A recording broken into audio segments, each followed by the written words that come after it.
Dr. Watson, would you kindly close the door behind you so that we can limit the price of your carelessness to merely hours of work rather than days? My apologies, Mr. Holmes. I found myself rather taken aback. I saw tidier houses in war-torn Afghanistan. Are those my surgical needles?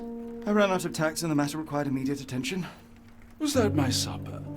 Plainly not, for I was the one who ate it. I set it aside for this evening. And for that I am grateful. Is that my bed? Watson, since you've proven yourself a master of observation, might I ask you to apply your skills to a more pertinent question? Namely, the whereabouts of today's newspapers. They are the key to everything. The newsboy is usually reliable.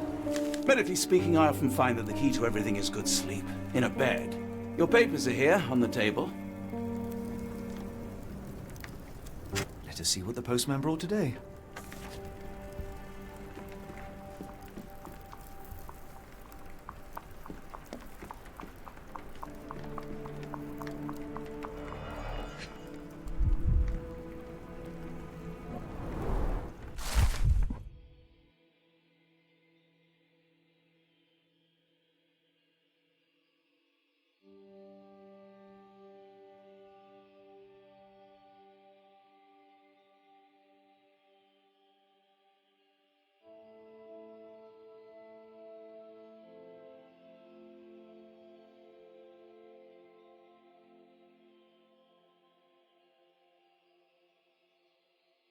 Local gossip, all of it uninteresting.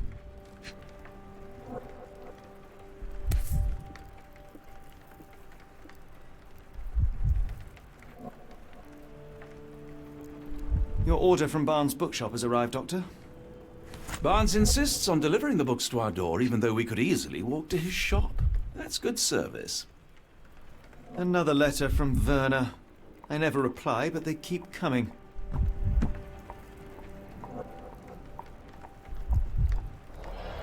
I don't see the Strand. Where is it? Pardon me? I am on the precipice of uncovering a pattern of crime across London spanning many months and involving many men. The missing paper cannot be a coincidence. That's preposterous. My dear fellow, life is infinitely stranger than anything which the mind of man can invent. Well, life used your newspaper to wipe its posterior, so after that unpleasant discovery this morning, I disposed of it. But in lieu of the Strand, perhaps I can deliver you something equally tantalizing. I have just returned from a patient of mine, Captain Stemwick, who... No, that will not do. Grab your coat, Dr. Watson. Let us hope nobody has collected the dustbin.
A cactus spine.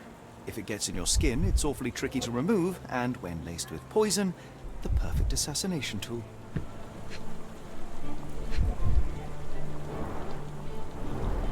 You were mistaken, Dr. Watson. The paper was indeed dirtied, but not how you implied. It's potting soil.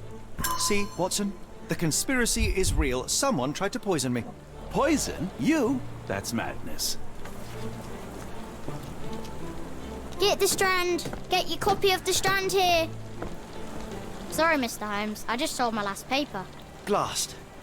Then why are you still here? Boss pays by the hour. No sense in returning early.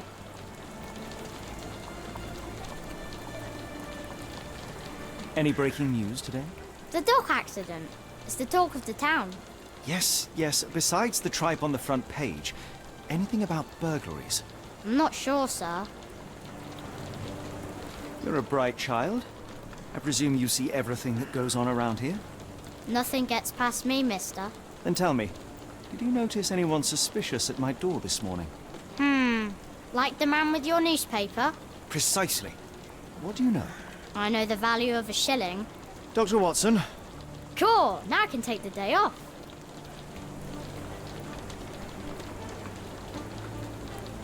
Did you see what he was up to? Nah, not really. I saw him approaching your house, but I had a customer. Then there's a loud bang. I ducked down. Not because I was scared, because I wasn't. I had to protect the merchandise, and all I could see was him kneeling at your door.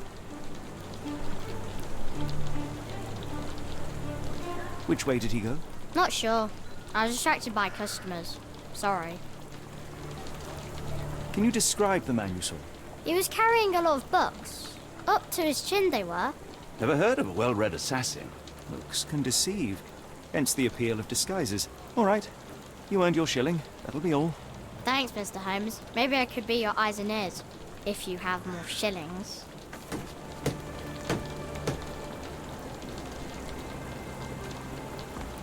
Get the strand. Get...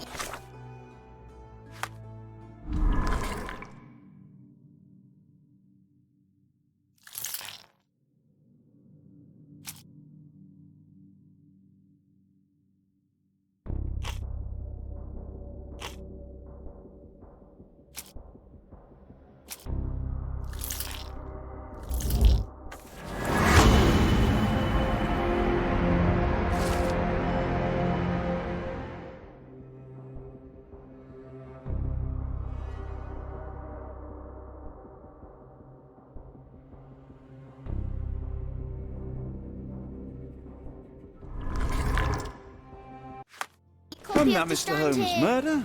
Yes, Barnes has his quirks, but he also has his scruples. Not every pawn knows its part.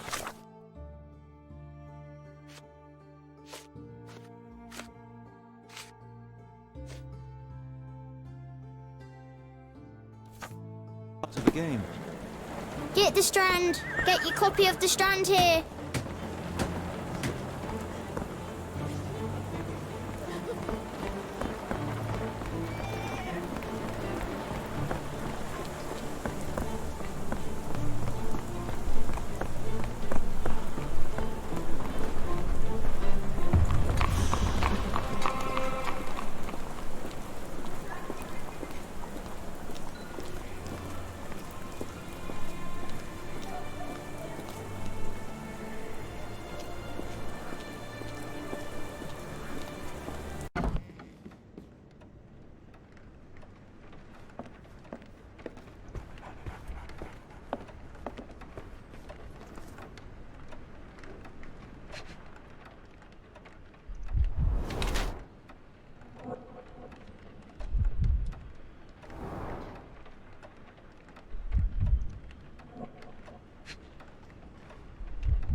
Mr. Barnes? A word.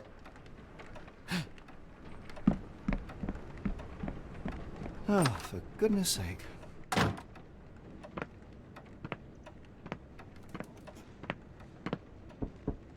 Who goes there? Sherlock Holmes. Now will you please... Mr. Holmes. Golly, I did not see you come in. Would you care to answer some questions for me?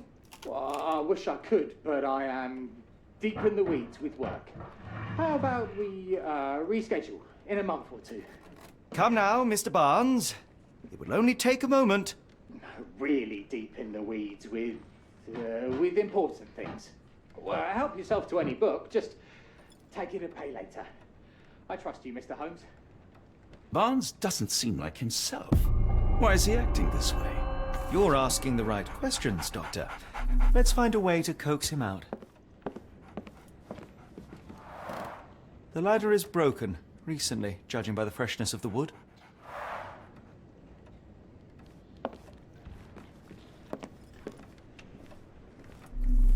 So, Barnes has a dog now. Who's a good boy?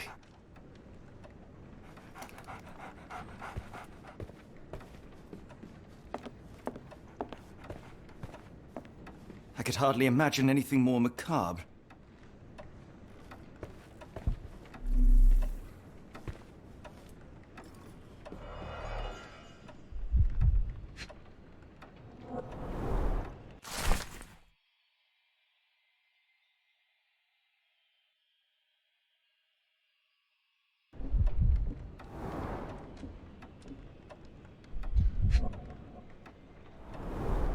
Basics of cryptoanalysis, cryptography in Egypt.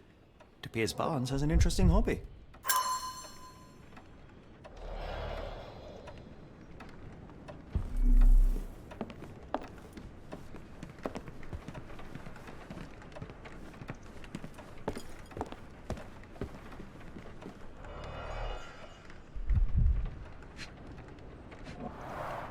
The finest view London has to offer.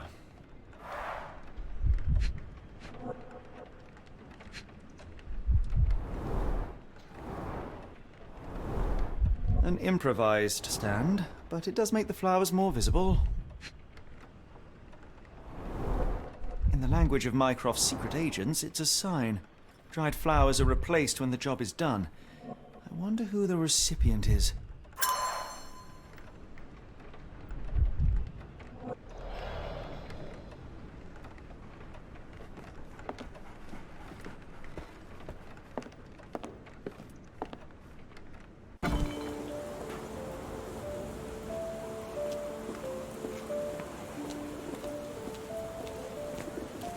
Hello there. What's your name? Lily. I know, not very original.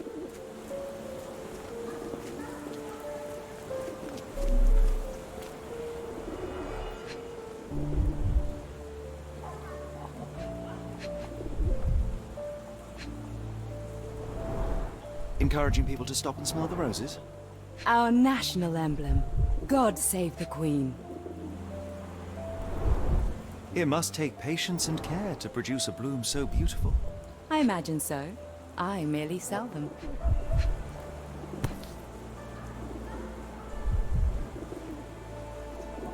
The pot is damaged. The blow was severe, but softened by something. A familiar spine. Is this what I found in my dustbin?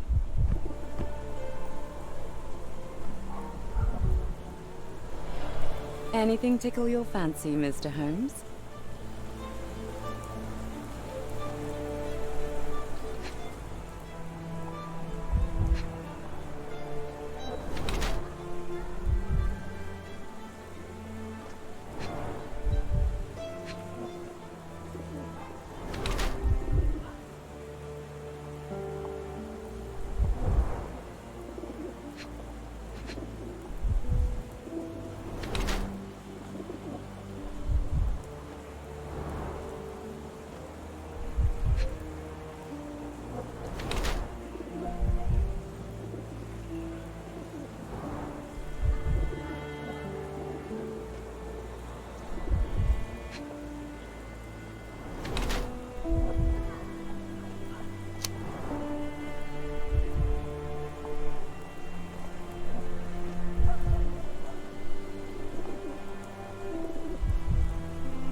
My condolences, Mrs. Fleming.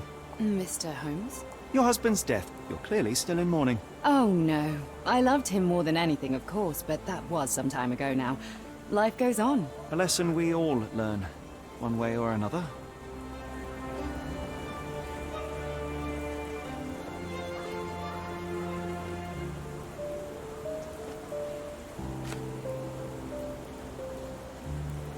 One of these things is not like the other. Come again? The cactus. Those fearsome spines can prove a dole to remove, and the sap is often toxic. And a rose thorn can give you tetanus, but we still grow them.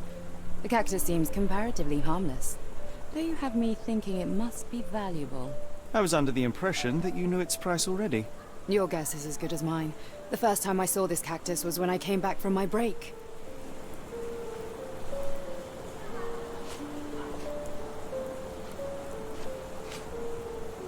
What do you make of the flowers in Barnes' shop window? Well, they could use a bit of water. Do they mean anything to you? Mean anything how? I'm not sure I follow, Mr. Holmes. Why do you think they're there? Are you suggesting the flowers are for me? It seems likely, does it not? Oh, I hope you're right.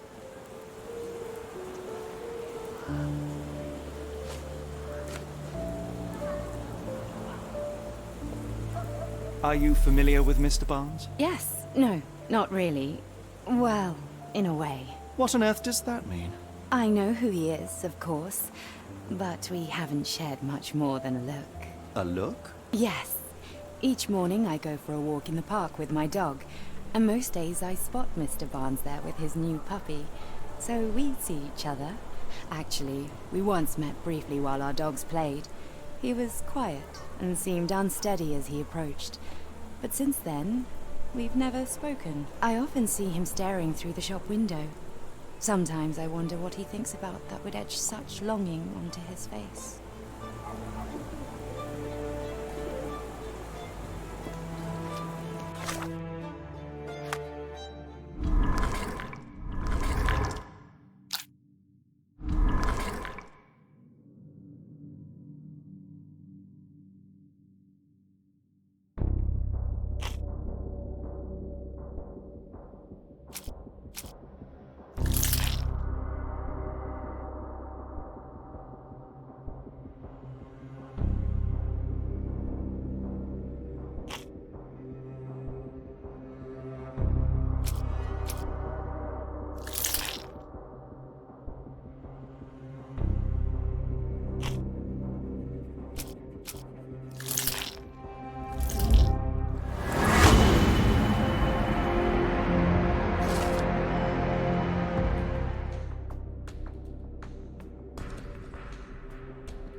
I think perhaps I have been chasing shadows.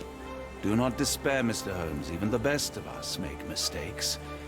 We better tell Mr. Barnes what we've learned.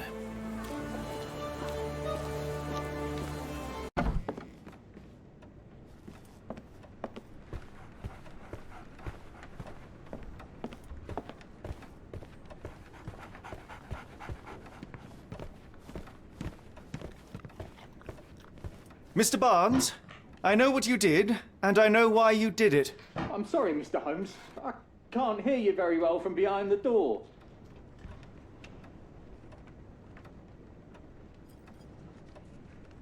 I couldn't read this morning's edition of The Strand because it was covered in soil and spines. I know you dropped a cactus on it and then fled. You ordered a cactus from the plant catalogue and then left it for Mrs. Fleming as a gift. You place flowers in the window to get her attention and wear high heels to appear taller and more desirable. You are her secret admirer. Barnes, it's Dr. Watson. Rest assured we are not interested in disclosing your personal affairs to anyone, including Mrs. Fleming. Please come out. All right, then.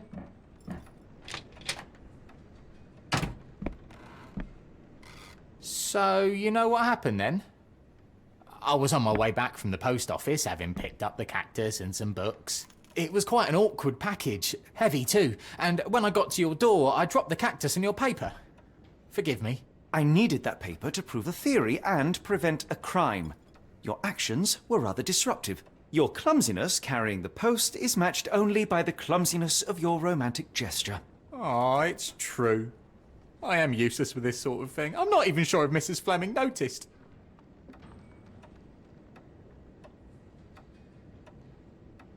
As in most things in life, truth is the answer.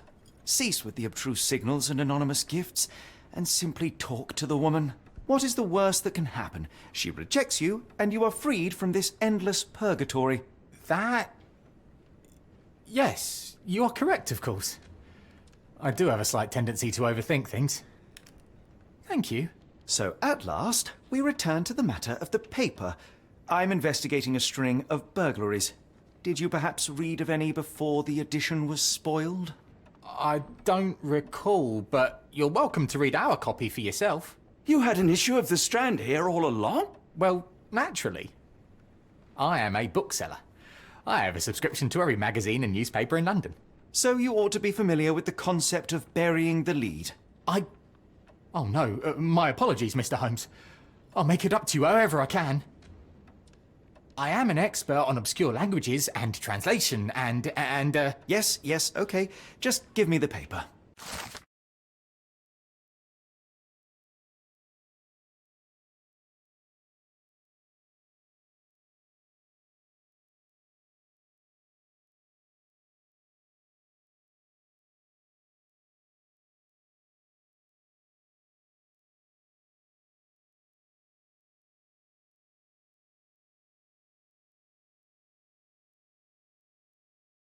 Come, Dr. Watson. Let us put this matter behind us. Farewell, Mr. Barnes. I hope to hear good news about you and Mrs. Fleming.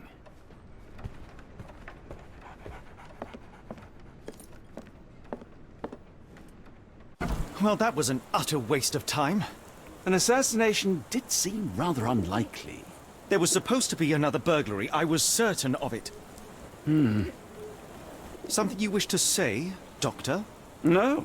Well, only that you have a remarkable faculty for deduction and pattern recognition. And that perhaps, if ill-applied... I see things that are not there. Yes. It is London. There will always be burglaries. Doesn't have to mean anything. So it seems. Forgive me. Without something to occupy my mind, I turn into an entirely different animal. Which brings us back to my news from earlier. I think I have a case for you, a real one. Truly? Indeed. Though perhaps not as thrilling as your stories from Cordona. A patient of mine, Captain Stenwick, told me that his servant disappeared. I said I knew just the man to help. What do you say? Oh, Watson. Yes, I know it's not the most tantalizing mystery, nor the story to launch my writing career. But... it's brilliant. Let's go. Oh, good. Well, his house is nearby. Come.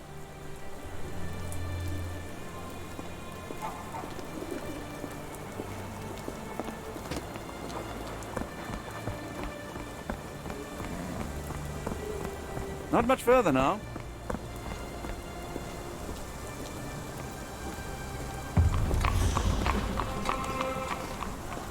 Is this lousy attitude of yours because of my altercation with Inspector Lockhart?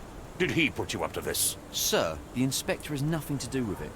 I'm telling you the same thing I tell anyone seeking a missing person. Good day, gentlemen. Forgive the intrusion. Captain Stenwick, this is my colleague Sherlock Holmes, the consulting detective I told you about. At last, a professional. This useless officer refuses to do anything about Kimmy here, my missing servant. What was your name again? I shall be certain to inform your superiors. Sergeant Ruffles. And it's my superiors who made this decision, sir.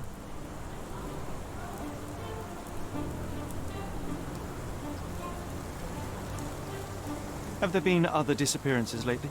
Of course, here and there. But when life is tough and opportunity comes knocking, you can't blame those who answer. Why has the police department decided not to help? We investigate murders, thefts, fraud, arson, real crimes.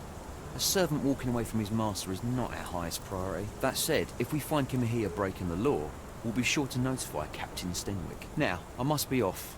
Best of luck in your search. You heard that, didn't you? The way that man spoke to me. I shall need your written testimony. Then we can lodge a complaint. Captain, perhaps Mr. Holmes' time is better spent learning about your servant, so that he may begin his investigation. Ah, yes. Quite right. Fire away.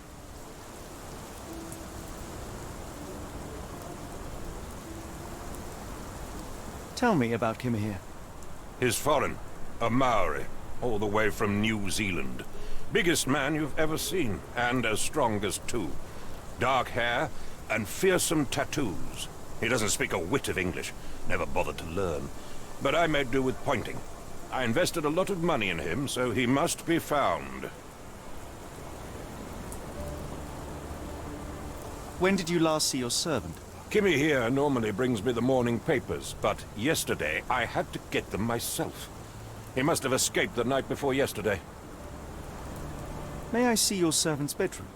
His shack is in the garden. You can't miss it. Did you search the room? Of course, but only to check he wasn't lying dead inside. Everything seemed normal at a glance.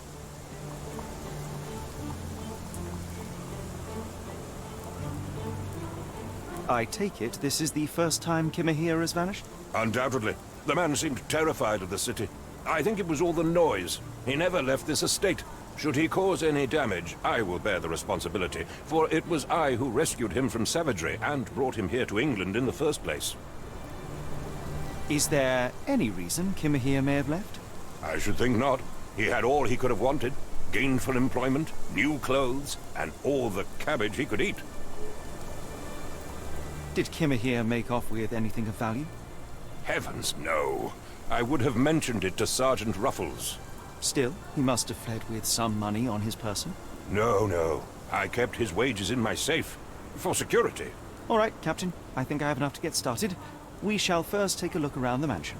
Go ahead. I'll be here, mentally drafting my complaint.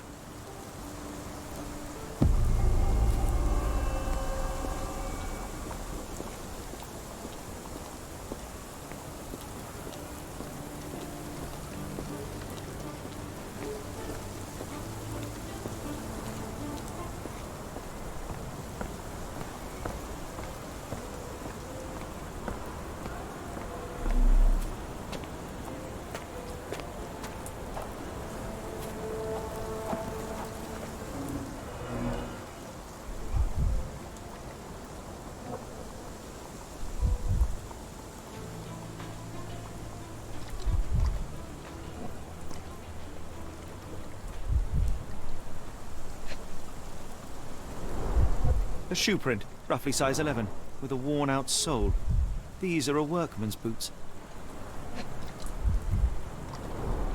Chewing tobacco.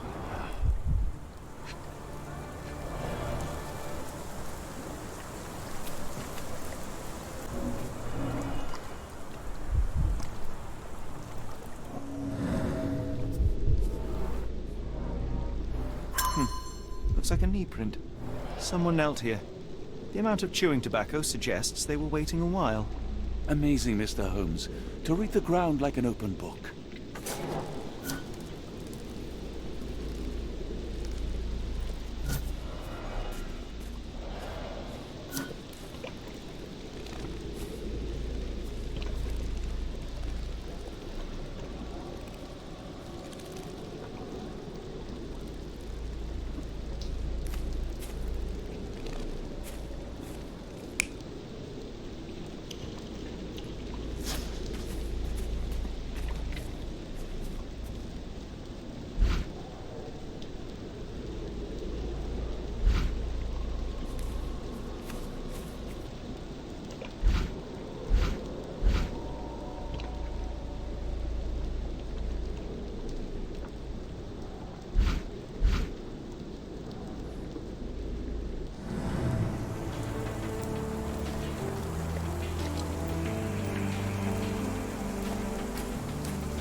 could have left these tracks? They seem fresh.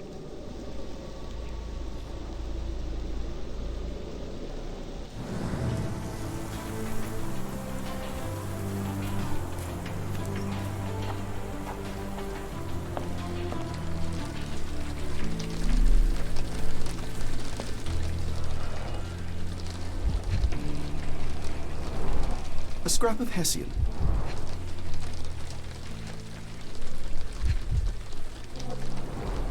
These were sturdy boxes. It would have required a serious blow to break them.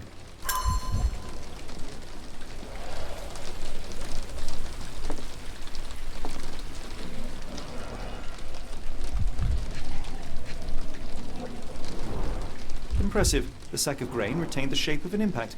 Someone hit their head here.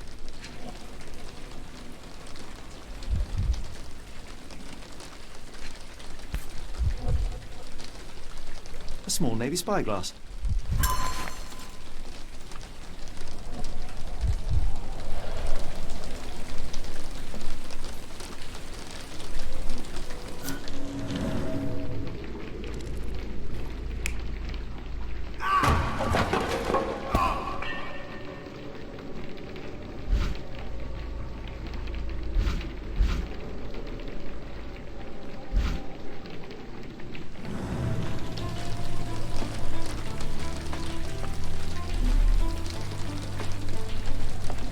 No air coming through it. No air coming through it.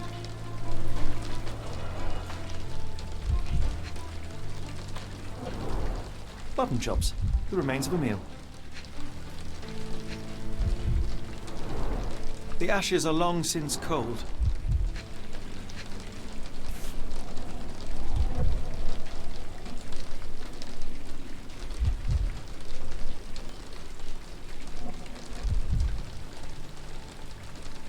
Heavy chemical odor. Lend me your nose, Doctor. Ah, I'll never forget that smell after my time in Afghanistan. That's an opioid, Mr. Holmes, a narcotic.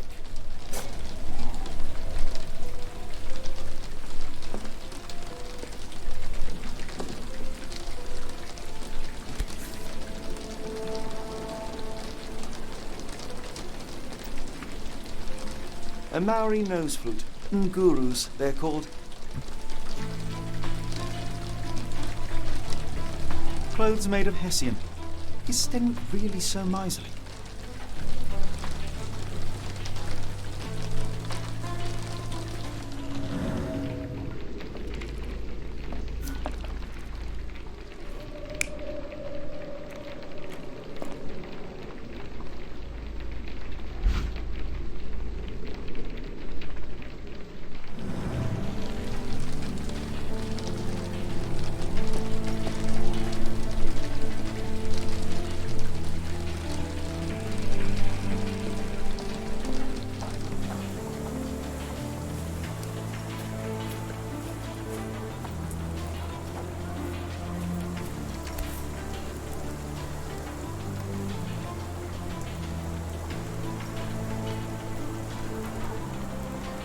The rag reeks of smoke. Someone plugged the chimney.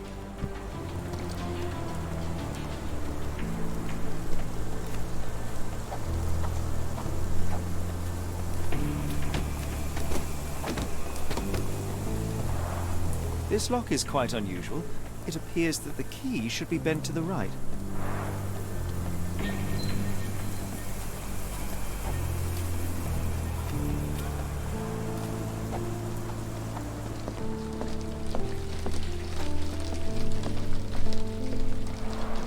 Is this a Taniwha, a Maori water spirit, or something else? Either way, it's giving me chills.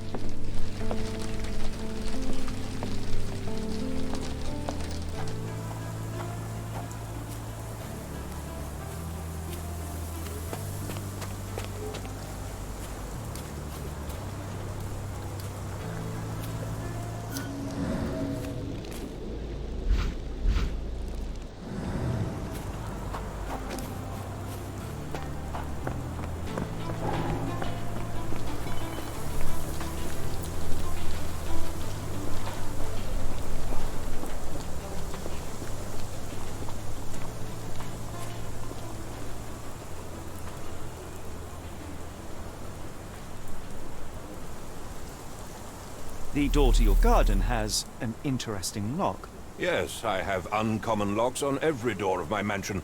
It makes them harder to pick. Kimmy here and I both had a set of keys. I'll need to borrow them. No, you'll need to do what I tell you to do. Examine the garden. I thought you were meant to be intelligent.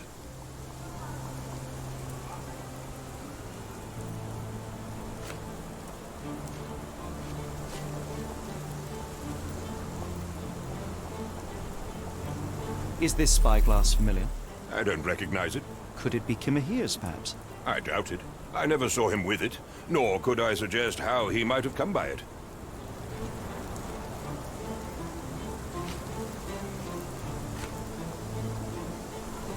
Where on earth are you going with this?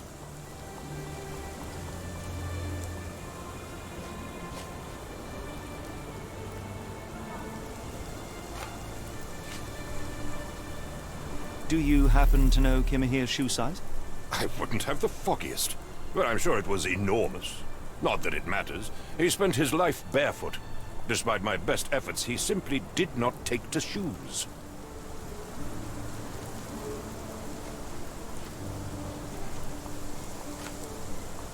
Has Kimahir ever indulged in tobacco?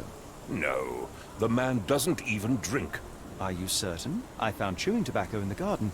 I controlled Kimahir's expenses since he struggled with the currency. I would have known if he used tobacco.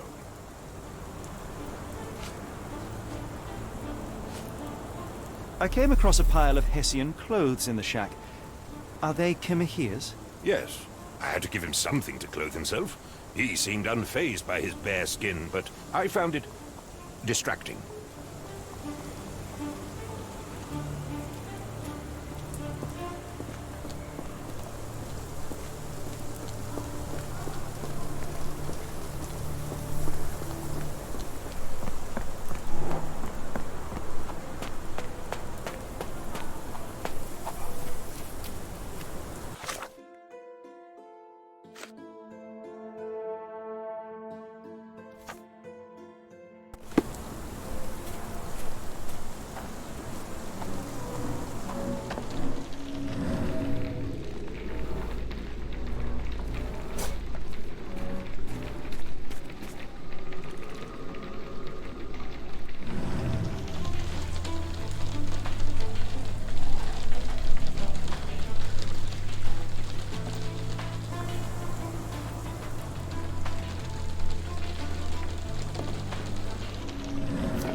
Someone moved a cart to this spot and then took it elsewhere.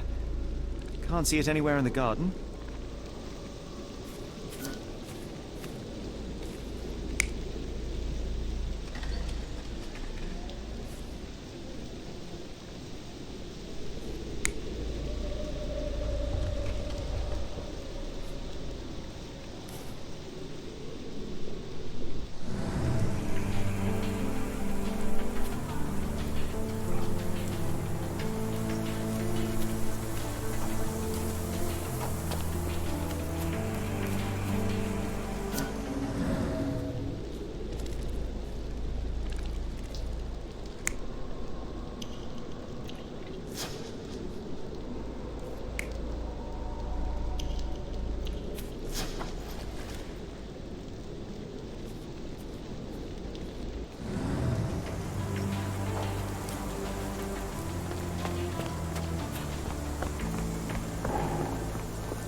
Why are you still here?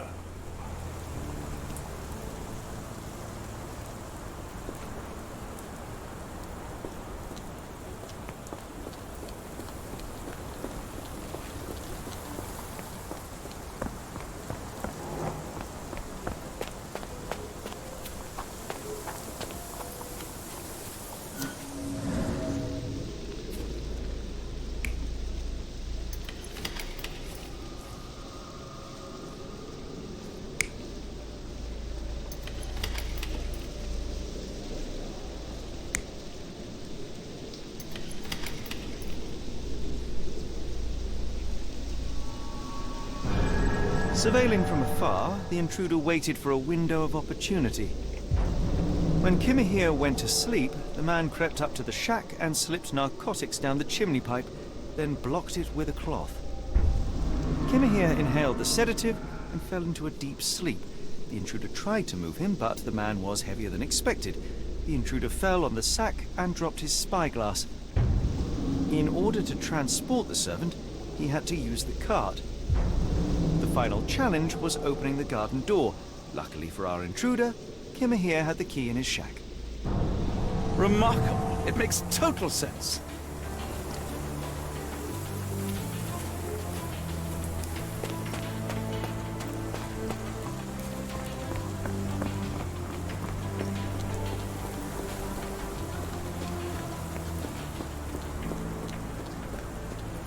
You'd best have found something by now, gentlemen.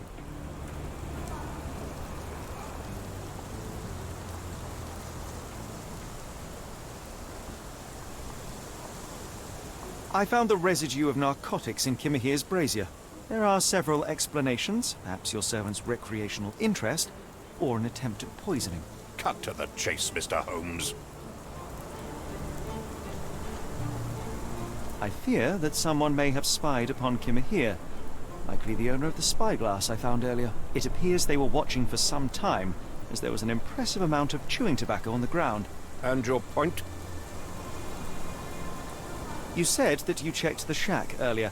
Did you notice the cart tracks near it? Now, one ought to expect a servant to make regular use of such a thing. Indeed, I would have overlooked the detail were it not for the cart's absence. If, as you say, Kimahir never leaves your estate, then where did it go? I expect answers from you, Mr. Holmes, not questions. I won't keep you in suspense any longer, Captain. Kimahir was abducted by the owner of the spyglass. When your servant fell asleep, he slipped a narcotic into Kimahir's brazier to make him sleep even more soundly. In order to carry a man as large as Kimahir, the intruder stole the cart and rolled him right out of your garden. Now, hold on. All this simply to tell me what I already know? Why haven't you found him yet? I only arrived a moment ago. It is, frankly, incredible that I have already deduced so much. Every second you dawdle here, waiting for me to stroke your ego, is another second wasted. I'm not interested in the how, the why, or the who. I am only interested in recovering my investment. Spare me the claptrap, boy, and go and fetch my servant.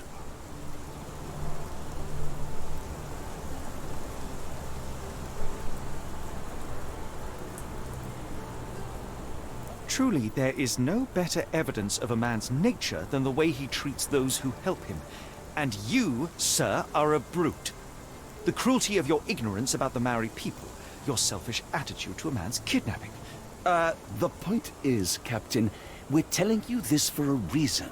The intruder fled through the garden door, and we need a key to follow his trail. Well, then you should have led with that. Here you go.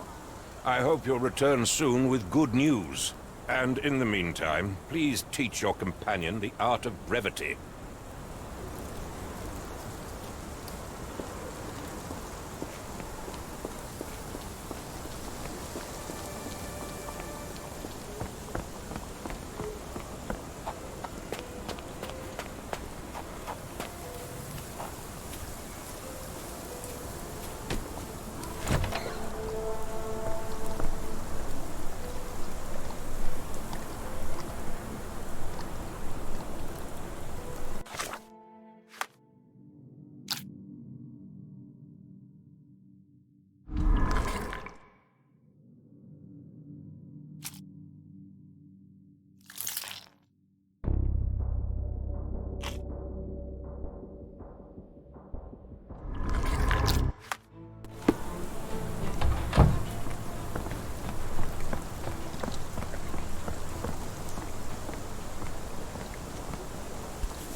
does it say?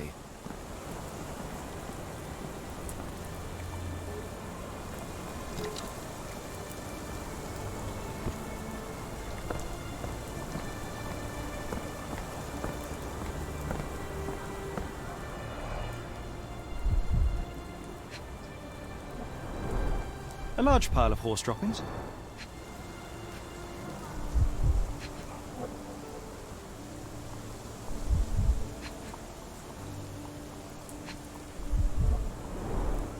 Many cigarette butts. Someone stood here for hours. There was a cab waiting here. Our abductor slipped in and then off into the night.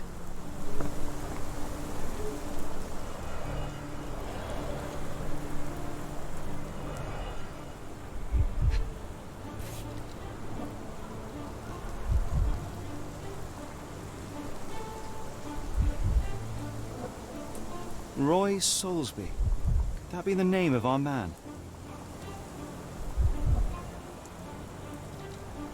A strange substance.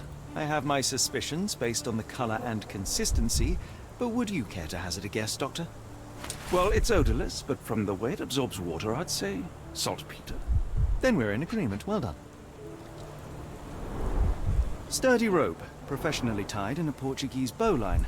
This knot is often used by sailors to create a bosun's chair.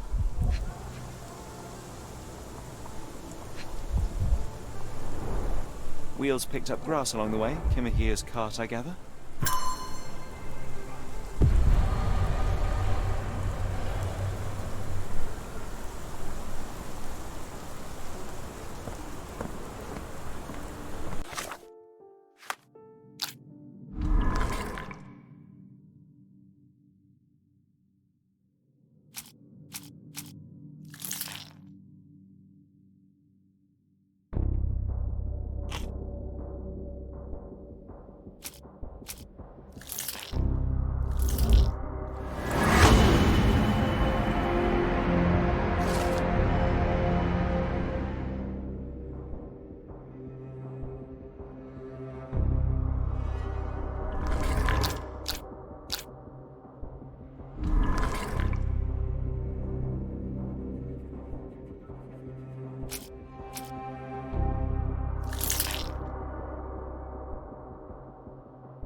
The strand proved not so useless after all.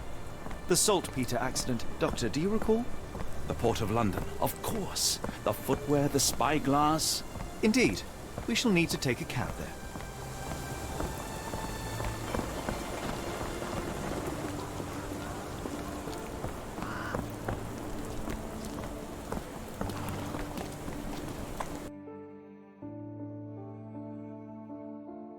Where to, Gov?